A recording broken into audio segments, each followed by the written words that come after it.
27 states' attorneys general are urging the Supreme Court to keep former President Donald Trump on the ballot in 2024. They say, quote, the Colorado court's decision to remove Trump threatens to throw the 2024 presidential election into chaos. The court should act now to stop all these strange, far-reaching and injurious results from spinning out of control. West Virginia Attorney General Patrick Morrisey is leading the effort, and he joins me now. AG Morrisey, great to see you as always. Can you even begin to describe the chaos that would ensue if Donald Trump is kept off not just 50 ballots, but just one ballot?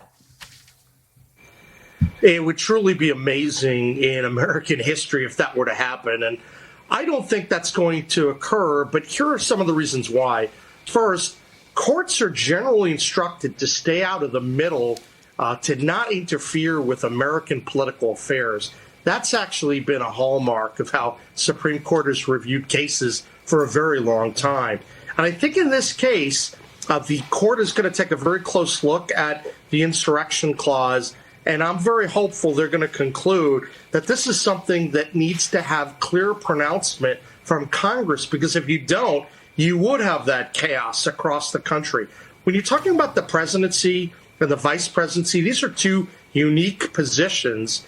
And I would argue that that's something that you'd have to get better direction from Congress in terms of the standards that are going to be in place before you take the extreme step of removing people's political decision-making from the process and kicking someone off the ballot.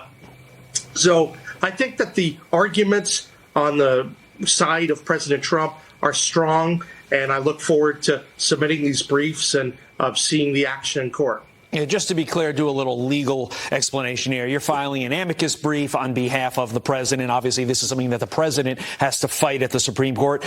You provide what's called a friend of the court brief to assist the court in getting more arguments, helping with its reasoning. With that as the backdrop, it seems to me that anything short of a 9-0 decision where you have the Democrat-leaning justices and the conservative-leaning justices coming together needs to happen in this case. Otherwise, democracy, as the Democrats love to always rail about, could actually be in jeopardy. Do you agree?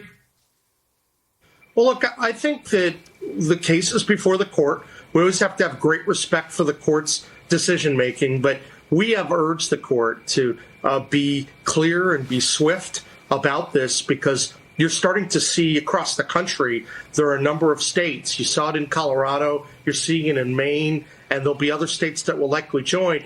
They want to take the matters into their own hands. So I think the timing is exactly right. We're about a week from the Iowa caucus. And so you don't want to be dealing with this issue deeper into the year. Already we're dealing with the situation where the oral argument is going to be sometime in February. That starts to get deeper into the electoral process. It needs to be resolved. Otherwise, I think you are going to see chaos. And that's why we've urged the court to take it up, and we've urged the court to handle this based upon the history and the context of the Constitution, which I think clearly supports President Trump's position. Yeah, that little document called the Constitution. Maybe we should get back to it. It seems like it's an important aspect to our country, you know. Hey, G. Morrisey, we appreciate your time this morning. Thank you for your fight on this. Keep us posted.